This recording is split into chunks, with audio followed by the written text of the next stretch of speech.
her fine shimmering hair spilling all around her shoulders. He slid his fingers into that hair. "It's like a child's," he murmured softly. "Oh, I want to go home." So about a month ago, I saw a listing on Facebook Marketplace. It was like $5 and it was for a bunch of vintage paperback novels. But one specific one caught my eye. Listen, today we have our Colleen Hoovers, our Love Hypothesis, our 50 Shades of Grey. In the 80s, they had things like Harlequin novels, and the series that this book is from, Rapture Romance. And it's a doozy.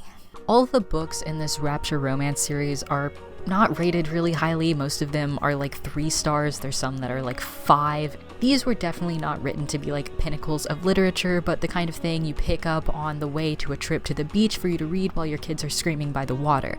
The specific book that we're talking about is number 58 in the series. It's written by a lady named Joanne Wolfe, and it's called Beloved Stranger.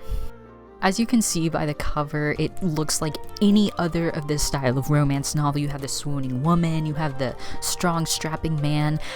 But buckle up, this book is not what you expect. It is insane. Before I get into dissecting this absolute literary masterpiece, a quick introduction. My name is Emma. This is my channel where I am going to talk about things, be it movies, books, random stuff I found on the internet, and the socioeconomic state of the world, or whatever. So if you enjoy, stick around. So this book doesn't actually have a lot of characters. It's honestly pretty short. It's only 182 pages. But somehow they pack so much insanity into them.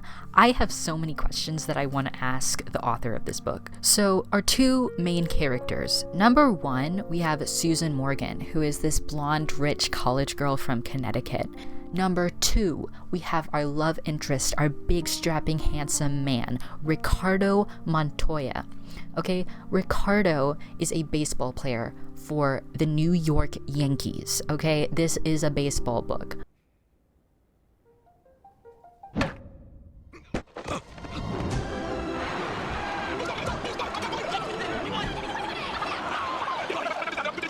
Ricardo is like, you know how it's like a trope in a lot of these book talk books for there to be like the dark, handsome, like mysterious bad boy? He's kind of like that, but worse. He is like a walking red flag.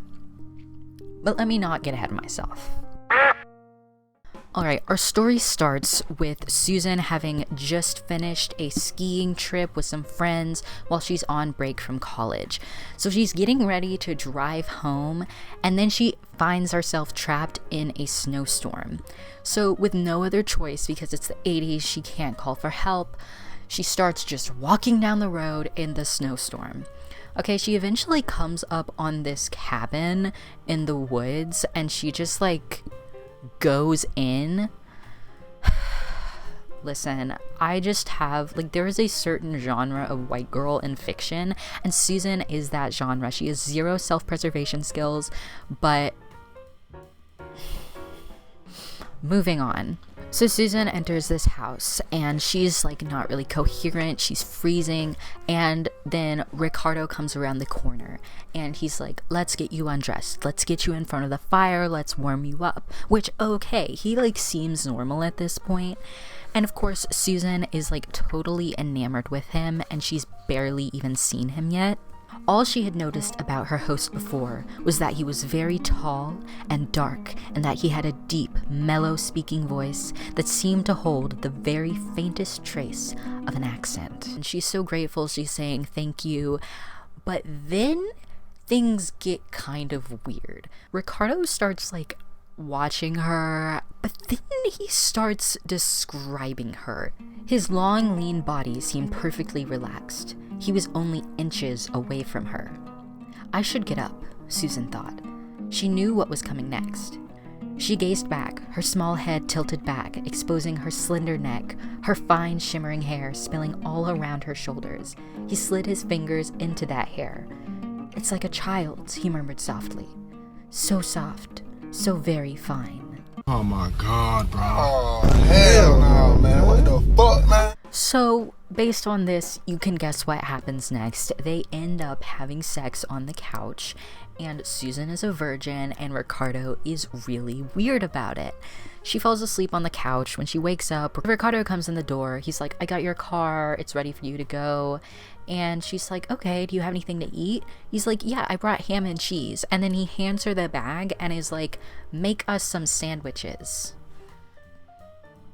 So literally, like, less than 12 hours after you met this woman, you're just ordering her to make you sandwiches. He also finally asks her a question about herself instead of just thinking creepy thoughts about her. He asks her what she's studying. She's studying English literature because she wants to be a writer. And also Ricardo is weird about this. He literally thinks that women having like interests is stupid. So she ends up leaving. She says her farewells to Ricardo, and finally she's free of this terrible man.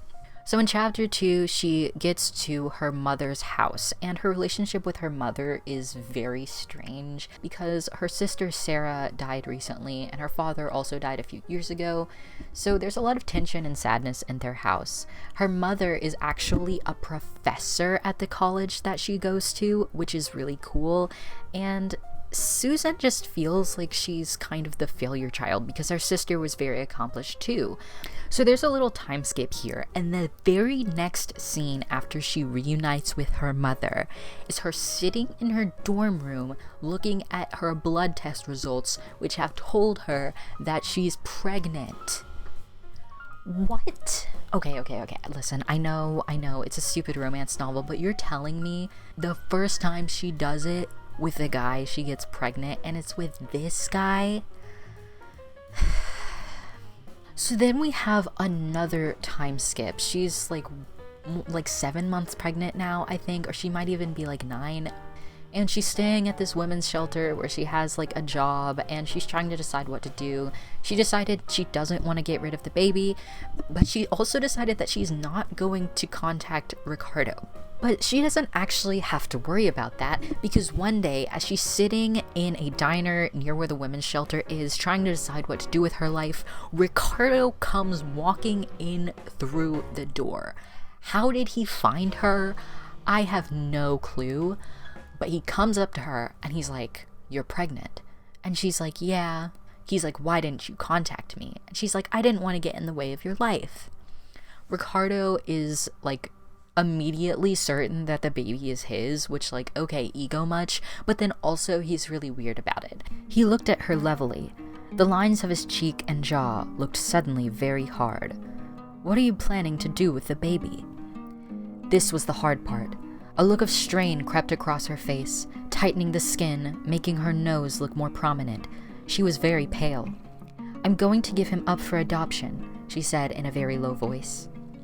There was a long silence, during which she refused to look at him. Then, why? He asked in a clipped kind of voice. So Ricardo is like pissed that she wants to give the baby up for adoption, and he immediately leans over and tells her to marry him. And Susan, of course, is like completely flabbergasted. She's like, I don't know you. You don't know me. Why are you asking this? But Susan ends up agreeing to it. They have a really quiet ceremony. It's literally just her mom and some random people from his baseball team. But Ricardo is like a really charming person. He ends up winning over Susan more because even though she doesn't know him, he does seem like he's a responsible man who, now that he knows that he has a baby, wants to take care of the baby. And he also is really nice to her mother. But here's where we start to see the cracks show. So after the wedding, they're spending some time at her mother's house before they leave to go back to Ricardo's. And they're all lounging on the porch together. And then Ricardo is like, can you go get me a drink? She gets up, she goes and gets him a drink, and he doesn't even say anything. He just takes it from her. And she says, quote, he had accepted his drink with a perfunctory smile. He was used to being waited on, she thought, as she sat back and prepared to listen. Which, like, okay, he's a famous baseball player. That could be true, but she's your wife, dude. Like, and the crazy thing is, there are so many men who actually think like this, and definitely more back in like 1985, but that doesn't make it any less gross for him to just treat her with no regard. So finally, they end up going back to Ricardo's house. It's big, it's fancy, he has a maid, it's just everything that you could possibly want. She doesn't know what to think. Ricardo immediately leaves, okay? Immediately leaves his pregnant wife, who he barely knows, and she barely knows him, and is so uncomfortable because he has a baseball game. So he just is like, okay, bye, I'll see you later. So Susan is just alone in this mysterious house. She's so uncomfortable, she doesn't know what's going on. She's just like, I've got to make the best of it. Finally, Ricardo comes home from the game. She thinks that they're gonna have a chance to bond and get closer. He immediately asks her to make him a sandwich. This is the second time that he's asked her to make him a sandwich. He knows like nothing about her, okay? He knows her name. He thinks she's hot. He knows like her mom, but he doesn't know her. He doesn't know her interests, and it doesn't matter to him. He just wants a sandwich. Okay, we are 3 chapters into this book, and I am already sick of this man. Oh my god. So it's chapter 4. We have speedrun this relationship, marriage, and the pregnancy. And now it's time for the birth of the beautiful baby. Susan's baby was born on the day the Yankees won the American League pennant. Ricardo took her to the hospital at 5 in the afternoon and then left for the stadium. She didn't see him again until 5 in the morning after the baby had been born. It had been a long, painful, and lonely labor. There were 2 other women in the labor room with her, and both had been painting and puffing in great LeMay style, with supportive husbands at their sides. Susan had suffered in silence and alone. Ricardo had never even suggested that he might be present when the baby was born.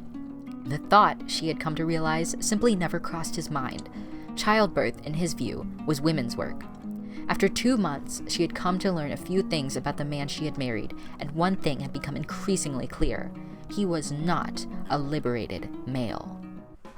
Ricardo is such a piece of work. Like, first of all, he just thinks that Susan exists to be hot, make him sandwiches, and now just birth his children, and he's not even gonna be there. He doesn't care about her at all. Also, the phrase liberated male is so hilarious to me. I don't know if this is like an older term for like non-toxic masculinity, or if this is just something the author made up, but it had me in stitches the first time I read it, because what the fuck does that mean? But anyway, they have a beautiful baby, and the baby's name is Ricky, because of course it is, and she doesn't get any input on the baby's name at all. So now she has to be a mother, and again, she's doing most of this by herself. Ricardo is like this weird figure that hovers over her and is all around her life and controls everything, but he doesn't actually like do anything. So Ricardo isn't really present as she's just getting used to being a mother and having this baby. She's at home by herself while Ricardo is off at the games. She is watching this one specific game, and it's the World Series apparently. He wins the World Series, gets home, and she's so ready to like celebrate and be happy for her husband, and he just completely ignores her. He goes and even hugs their maid Maria and is like so happy, and they're celebrating. He completely ignores Susan. He doesn't give her a kiss or anything. And then finally she's fed up. She puts her foot down, and oh my god, I'm so happy that she does it. Susan stood in the middle of the room and stared at the paper that concealed her husband. The baseball season was over, she thought, and here he was, home until spring. Maria returned with the coffee, which she set on a table at his elbow. He grunted a thank you. Quite suddenly, she was furious. "Perhaps if I knelt down in front of you, you could rest your feet on my back," she said in a voice she had never used with him. He lowered his paper and stared at her in astonishment. "What did you say, querida?" "You heard me." She stared back at him steadily, clear gray eyes like slate under the surprisingly dark and level brows. "But why are you angry?" he asked in genuine bewilderment. "You're so wonderful," she said acidly. "You figure it out." And she stalked from the room. My girl, I am so happy that she finally said something. He treats her like such dirt, and it seems like Susan has finally found enough of a scrap of a personality to actually be mad about it. It is so telling though that Ricardo doesn't care how he's acting. He can't even comprehend that him ignoring her and treating her like she doesn't matter is a bad thing. Moving on to chapter 5. So we're a bit more into married life, and they've gotten into a bit more of a groove, but Susan is still feeling really neglected, and Ricardo still doesn't give a shit. So there's a dinner party in celebration of them winning the World Series, and Ricardo is like, we're going, and Susan is like, I don't want to. And then Ricardo threatens to invite someone else to go with him besides his wife if she doesn't want to go.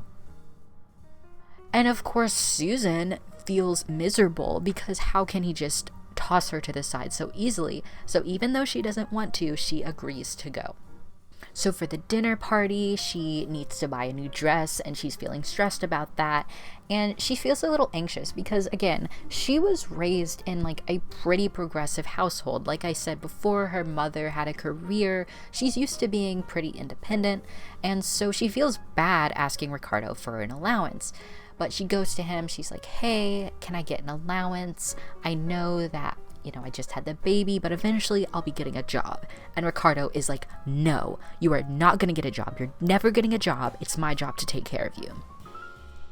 Which, I, don't necessarily, have a problem with this, but as we've seen with Ricardo, it's not really out of a sense of genuine love and care and adoration. It's out of a sense of possessiveness that, she's his property, and so he has to take care of her, and he doesn't care about her happiness, just that her needs are met, because that's what a man is supposed to do.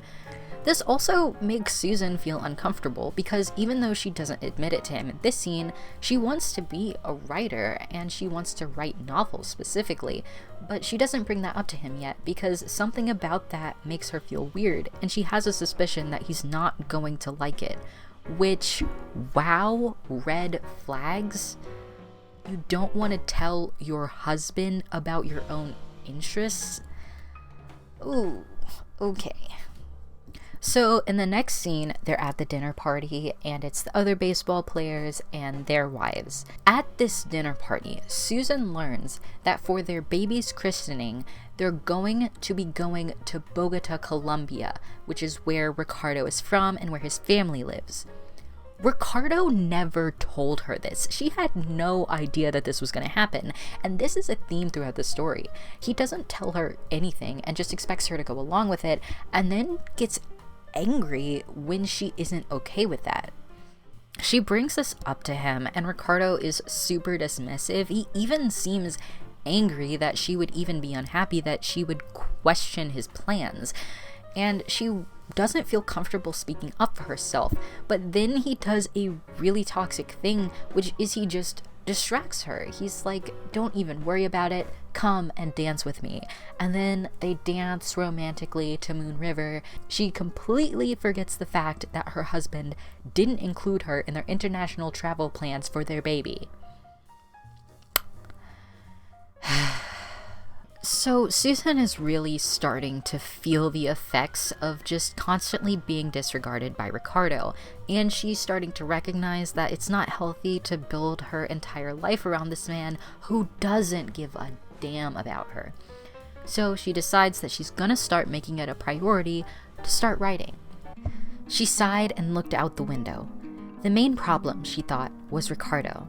He had spent the last few weeks building shelves in the baby's room, and he had had the foundation poured for an addition to the garage. When they got back from Bogota, he was going to have the new garage addition framed out, and then he would finish it himself. All of these were Ricardo's projects, but they seemed to eat incessantly into Susan's time. He needed someone to hold his hammer, to hold a board straight, to run to the store for sandpaper. She had to drive the new Volvo over half of Connecticut before he was satisfied she was competent to handle it alone. She wondered sometimes if it wasn't his strategy to keep her so occupied that there wasn't room in her life for anything else. Just red flags everywhere, red flags all over, all around you. Susan. Yeah, Ricardo is definitely intentionally trying to keep Susan from doing like anything else away from him, and it's never explicitly stated, but it's just so obvious, and the way that he intentionally plans all these things around her and doesn't care about her input, but she's just expected to help him. But Ricardo has other things on his mind, like the fact that Susan's doctor has finally cleared them to do the hanky-panky once again. But Susan is not looking forward to this at all. She doesn't love Ricardo, and she's really unhappy, and he just really expects this from her. But does she get a say in it? No, of course not. Once she gets home from the doctor that night, he is just raring to go, and I'm not even going to go into detail in the scene because it's just really gross, but he even directly asks her if she is afraid of him. But he's not asking because he cares about her opinion. He's literally asking it because he thinks it's funny. So they once again consummate their union with Susan not being very willing, and life goes on as normal. Sad and terrible and miserable as normal. After this, Susan takes time to visit her mother before they leave for Bogota, and she's caught up in how her mother actually has a life. Her mother had a career, and now she is really involved in civic clubs and things in her town. And Susan says that she feels a profound sense of worthlessness watching her mother's life, because she feels like she hasn't accomplished anything and she can't do anything in her new position as Ricardo's wife. See, at this point, I just started feeling really sad, and I was so confused because I was like, surely I can't still be reading a romance novel, right? This isn't meant to be romantic, because there is nothing romantic at this point in the story about their relationship. Ricardo is abusive, he's isolating her, he ignores her needs, and even threatens her in really, underhanded ways when she tries to challenge the way that he treats her. But there's no time to worry about any of that, because it's time to go on vacation. So Ricardo, Susan, and Ricky fly to Colombia, and this is where Susan meets Ricardo's family. Apparently his family is really big. There's a lot of siblings, a lot of cousins. They're very close-knit, and they're very wealthy. But the most important characters to know are his sisters Elena and Marta, and then his mother, Maria Montoya. And the one thing that stands out to Susan more than anything when they arrive at Ricardo's family home is that all the women in his family completely wait on him hand and foot. He is not expected to do anything. And Susan realizes that part of the reason why Ricardo treats her like a servant is because all the women in his family act like servants for him. He's described as being like the golden child, and everyone in not just his family, but their entire town is incredibly proud of him. Susan spends the trip feeling really uncomfortable and like something's wrong with her, because she realizes that she is nothing like the women in Ricardo's family. She knew with great certainty that she was not the social, urban, clubby person that Ricardo's mother was, or her own mother for that matter. She wasn't like his mother or sisters. She was fond of them, she admired them, but she wasn't like them. They all ran large households, were involved in charitable and church organizations, and excelled at a variety of sports. Ricardo's 9 nieces and nephews were all healthy, polite, charming children. His sisters were excellent mothers. But it seemed to Susan that the whole life of the Montoya women turned outward. There was nothing left for just themselves. So Susan is seeing the lives that they lead and realizing that's not for her. She has things that she wants to pursue outside of just being a great wife and mother. But she also latches onto the fact that Ricardo does not want anything else but that from her.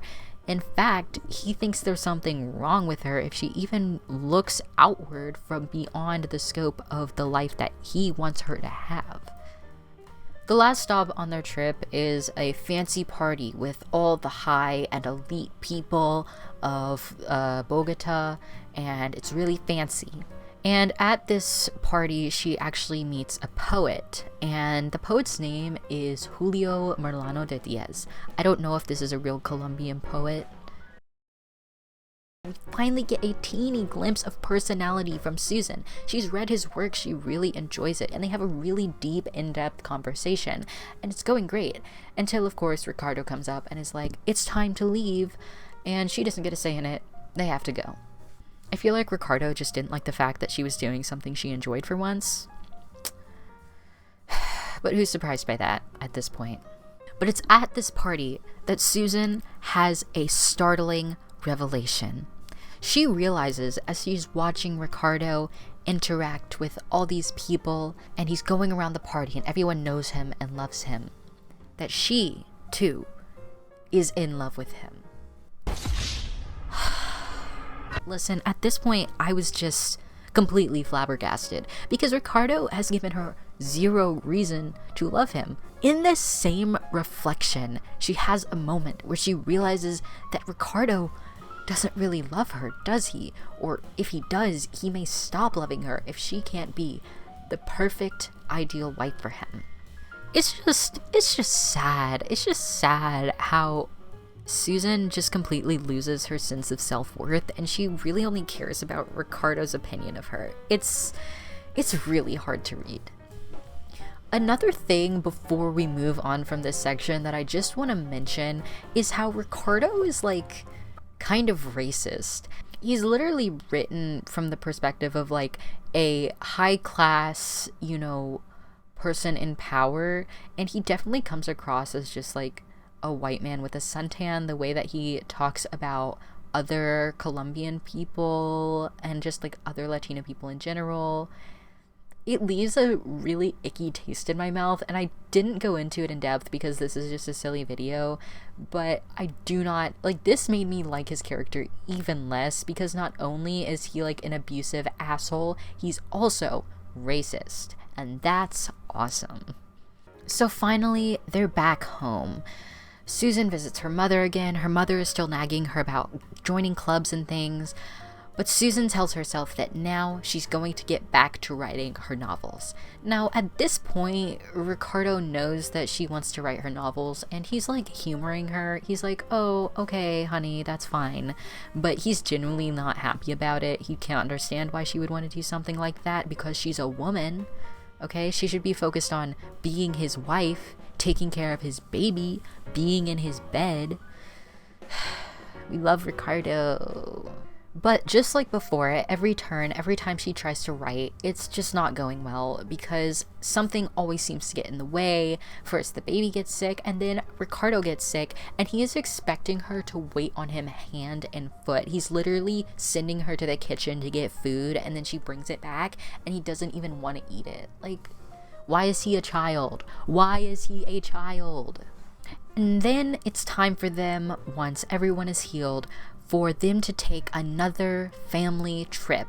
And yet again, Susan has not been included in the planning for it whatsoever.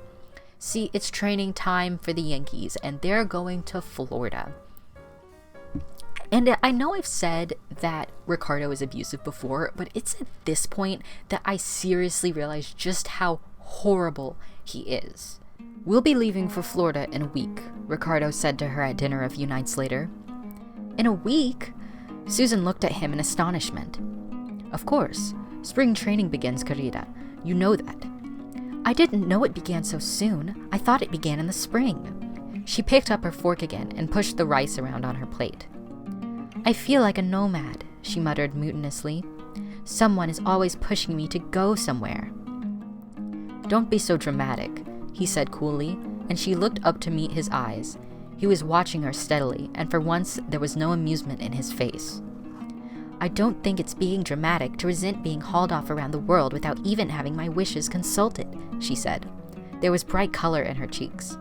You gave me 4 days' notice before you went to Colombia. I suppose I should be grateful that you've given me a whole week this time. Why do you need notice? Do you want me to give you a schedule for the year? At the tone of his voice, all the brilliant color drained from her face. "No, I don't want you to give me a schedule," she said a little unsteadily. "I want you to ask me. I am your wife, not your slave." Ricardo's face was closed and shuttered, his eyes cold. "You are my wife and you go where I go," he said evenly. "What is there to ask about? I do not have a choice. I must be in Florida on February 20th. His eyes narrowed. "Or are you saying that you do not wish to come with me?" Like, no, Ricardo is not physically abusive, but he is emotionally manipulating her and making her feel bad for asking for something so basic as just notice for a large trip. No, she doesn't have a job, but that doesn't mean she doesn't have a life. But to him, that doesn't matter, and he genuinely is angry that she's not okay with that. So now, more than ever, Susan is not happy with Ricardo, but just like every time before, she pushes it down and just tells herself that this is her life now, so she just has to be okay with it. So, the family takes their trip to Florida. The entire time they're there, while Ricardo is training, Susan is just in a hotel with the baby, or she's doing interviews with reporters, and the whole time they're all gushing over Ricardo and everything, and she just feels like she's his dumb little wife. So she's pretty miserable. But a big twist is about to come, because on this trip she meets a man named Martin Harrison. Now Martin is a reporter, but unlike the other reporters, he's interested in her. So they start spending a lot of time together, either at restaurants or while she's playing on the beach with the baby, and they start to get to know each other more. Martin is one of the only people around Susan. He can see through all the bullshit that is how Ricardo treats her. He even asks her directly if Ricardo is encouraging her writing or not. He's literally like probing her to admit that he's abusive, and Susan can't bring herself to say it out loud, but they both have like a mutual understanding that how Ricardo treats her and her interests is not okay. So one day, it's close to the end of training, and she and Martin are just laying on the beach together. They're talking, they're having a good time, and then Ricardo comes up, and Ricardo is not happy with how much time she's been spending with Martin and how close Martin is to her. Martin immediately scurries off when Ricardo gives him a glare, because it's described that Ricardo could totally like lay him low with one punch or whatever. I honestly forget that Ricardo is supposed to be like this strapping handsome man because he's such a piece of shit. But they go back to the hotel, and Ricardo is being really distant, he's being icy, and Susan just doesn't know what she's done wrong. The red flags, it's not a red flag anymore. Everything is red. Everything. Right before they leave, they go to a fancy dinner, and Susan dresses up, and she's really doing everything she can to engage Ricardo, because now she feels bad. Even though Ricardo hasn't said anything, he doesn't have to. She knows that he's mad about Martin. We also get another example of Ricardo pressuring her to do things that she doesn't want to do, because then they end up getting it out on the public beach, and Susan is really unhappy about that, but Ricardo just doesn't care. So they're finally back in Connecticut for an actual extended period of time for once. Susan is very happy about that. Susan, probably because of her friendship with Martin, has finally decided to pick up writing again, but this time she really sticks to it. Ricardo is of course annoyed by this because she isn't focusing on him anymore, but Susan doesn't let that deter her. Here we get another instance of Ricardo being terrible. Ricardo has hired someone to start sorting his mail. He previously had a secretary, but she was an older woman and she retired. But now he has a new person. This girl is Vicky Garfield, and she comes to their house without Susan having any idea that she had been hired, and she's literally like a model. And of course, Susan feels put out by this, because why is her husband hiring a woman who is clearly not really a secretary to come sort his mail at their house? She ends up calling him because he isn't home when she first comes, and she's like, "When did you hire this lady?" And he's like, "When you weren't at home." Really, man? Really? Okay, sure. And Ricardo just completely dismisses her concerns with the fact that this woman is now in their lives, and again, she didn't get any say in the matter. She loved Ricardo so much. If only she could rest secure in the knowledge that he loved her too. But he didn't. To love someone meant to share oneself with the beloved, and that Ricardo did not do. Women, in Ricardo's view, had been made for specific purposes. For sex, for motherhood, for ministering to a man's other appetites and needs. In response, men provided women with material comfort and security. That was the view her husband had about marriage, the view he had of her, his wife. She wasn't important enough for him to get really mad at her, she thought a little desolately, just as she wasn't important enough for him to confide in. And she couldn't push herself on him. Some things had to be given freely or not at all. This reflection gives Susan the strength to confront Ricardo when he comes home. But Ricardo's reaction is horrible. Are we surprised though? He literally says that Vicky is just a stupid young woman who is in the middle of getting a divorce from her husband. And when Susan asks why she's getting a divorce, Ricardo is like, because he cheated on her. When Susan has the audacity to suggest that that's a valid reason to get a divorce, Ricardo just laughs at her and is like, why would you expect a man to be loyal to a woman? That's only something you expect of women. What? Susan is just like so done with Ricardo at this point. She doesn't even have anything to say.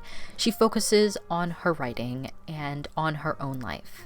Susan has been able to log in enough on her writing that she finally has a workable first draft to share. She's so excited, so she actually contacts Martin because Martin had previously expressed a lot of interest in her writing, and he happens to be in town, so they decide to go meet up in New York to have dinner and catch up. Because Martin is like Susan's only friend, basically, she invites him to a party that they're hosting at their house to celebrate them opening a pool, which Ricardo has been working on throughout the story. So the night of the party is here. There's so many people. It's mostly Ricardo's friends, but her mother is there and Martin is there. Now, the bar is on the floor for men in this story because, as you might have guessed, Martin and Susan have a lot of chemistry, and Martin is clearly interested in Susan. So when Martin gets to the party and he sees Susan, he says that she looks very fragile and beautiful in that dress. Which, like, fragile? What is it with the men in this story? They're all so weird. Like, Martin is better than Ricardo because he actually cares about Susan and sees her as a person. But, like, why are you describing her that way, man? That's weird. That's weird. It was a successful party, and that all the guests appeared to have a very good time. Vicky Garfield hung on Ricardo for the whole time, but it was not awkward because Susan did not appear to mind, nor did Ricardo appear to take it very seriously. He seemed to be in a relaxed mood, his eyes sparkling with good humor and amused comprehension as he looked down into Vicky's gorgeous face. He did not seem at all smitten, Martin thought. He said something of the sort to Susan. "I know that," she responded quietly. "She flatters him, and he enjoys it. That's all." He looked at her closely. "After all, in Rick's book, that's what women are for," he said with sudden insight. "Isn't that true?" Susan was afraid it was all too true, but she wasn't about to say so to Martin. The one thing that I will give Martin is that he meets like the bare minimum of feminism because he recognizes that Ricardo doesn't really see women as people. Susan is sick of the party, she's sick of Ricardo, but she's happy that Martin is here. When they met up in the city, Martin told her that if she had a manuscript for him to look at, he would happily pass it along to an agent friend of his for him to look over. Ricardo has at this point expressed zero interest or desire to help her pursue a career in writing, so she is happy to jump on this opportunity. So she gives Martin a manuscript to take home with him so that he can send it to his agent. And when Ricardo finds out about this, again, he expressed zero interest, but he's mad about it. Like, you of all people have zero right to be mad. You literally told her you didn't want her to write. Okay, we're on chapter 12. We have 2 more chapters after this. We are almost free. I am so happy. So Martin is back. He took the manuscript to his agent. He read it and he loved it. He knows the agent is gonna love it too. He's totally ready to finalize everything. But he wants to meet with Susan again. Also, quick note, it turns out that the book she's been writing is actually a fictionalized account of her sister's life. It's sort of an homage to her, and we also learn what actually happened to her sister. She died in a car crash. So it is pretty sweet to learn that. But back to this. So one night while Ricardo is at a baseball game, Martin comes over. He starts gushing about her manuscript. He says, "It's beautiful, I love it, I'm completely ready to send it to my agent, it's amazing." And they have a really great conversation and everything seems fine. Until, right up when Martin is about to leave, he turns to Susan and he confesses that he's in love with her. Because this book is still trying to pretend like it's a romance novel, right when Martin is just about to confess his feelings to Susan, Ricardo comes home, and he comes in the door right as Martin says the words to Susan. He is, of course, pissed, and he is ready to murder him, but Susan is like, "No, Ricardo, don't do it." Kalel, no! And so Ricardo lets Martin leave. He's like, "Susan, what were you doing?" But when Susan is like, no, it was just for my book, I would never cheat on you, ever," he just immediately doesn't care again. Like, he literally does not care about Susan, her life, what's going on with her. As long as she's, like, loyal to him, he doesn't give a shit. But this finally prompts Ricardo to give a single damn about her writing. And he's like, "I want to read your book." And she's like, "Really? I can't believe it." In chapter 13, Susan decides she has to meet with Martin one final time because she does still want to use his agent to publish her book, which I don't understand why she feels the need to use his agent. Like, girl, he literally confessed his feelings to you and your husband wanted to murder him. Like, I don't think this is the best situation. Of course, Ricardo isn't super happy about it, but he agrees on the condition that Susan is not going to see Martin alone again, ever, after this one meeting. And Susan is again reflecting on her relationship, and it's just so many red flags everywhere, but she is just blissfully ignoring them. Ricardo had not married her because he loved her, but he did take his marriage seriously. It was one of the reasons they had been able to make it work. He might not love her, but he respected her position as his wife and the mother of his son. She could not imagine any circumstances under which he would run off to the divorce courts. If he found another woman whom he desired more than her, he would simply make arrangements on the side. Her position would always be secure. Yes, Susan, we are one chapter from the conclusion of this book, by the way. And he still doesn't love her. She knows he doesn't love her. And yet she's still here suffering through it. Her life is completely entwined with his now. But a horrible thing happens next. During one of his games, Ricardo gets hit in the head with a ball. He gets a concussion. He's in the hospital. It's a whole thing. But after he gets out of the hospital, he's on a losing streak. He used to be the game's star player, but now he's down for the count. He's always in the dugout. I hesitated for a moment because I did not remember what that thing was called. I know nothing about baseball, not a bit. Susan is, of course, but also, confusingly, so sad that Ricardo got hit in the head with a ball. You know, she's caring for him, she's worried about him, that his career that he cares so much about is not going well. At the same time, however, she is pretty happy because she gets news back from the agent that he loves her book and wants to publish it. She's overjoyed at this information, but she doesn't actually share that information with Ricardo initially because now doesn't seem like a good time to remind him that he has a successful wife. Like, okay.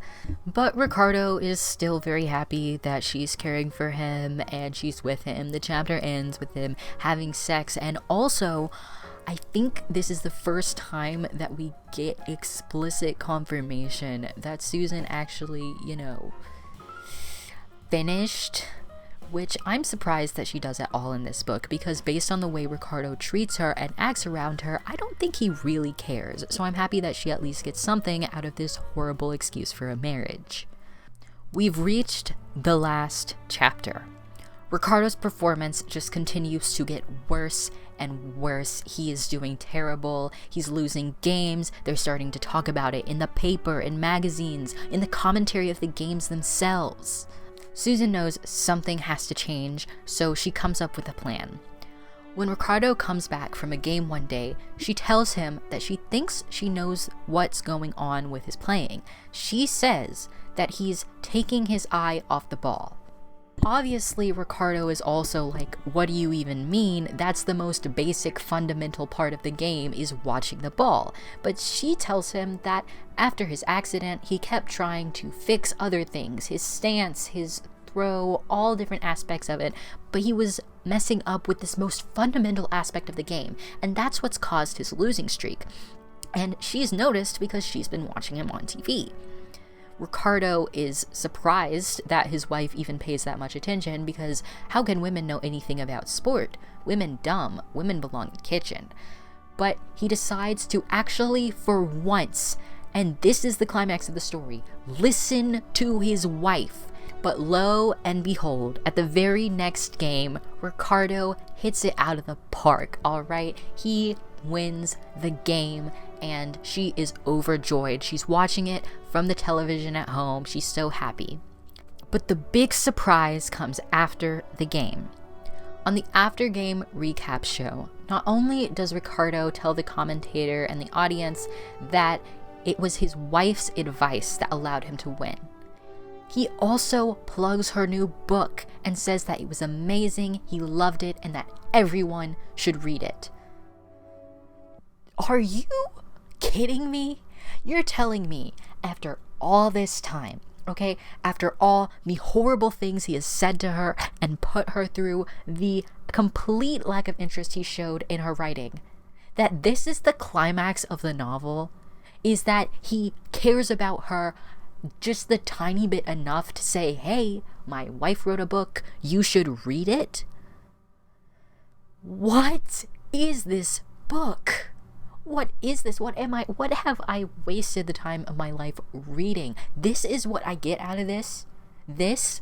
And of course, Susan is completely overjoyed. She's so happy that Ricardo cares about her at all. She is overjoyed that he would even think of her, let alone mention her in public.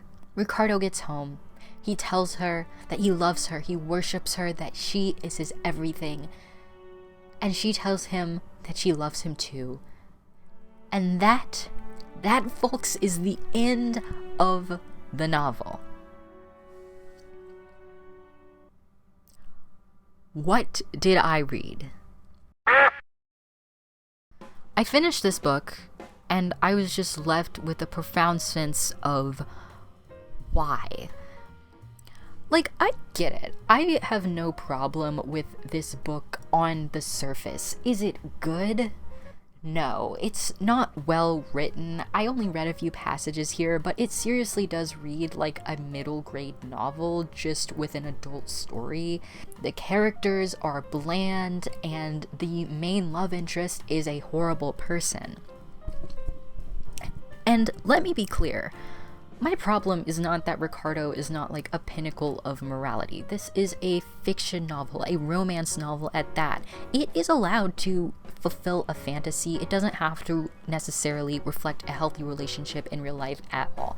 I in no way, shape, or form want to come across as one of those people who thinks that romance novels need to be like perfect and beautiful, and that there's something wrong with having a, dark, mysterious, toxic male protagonist.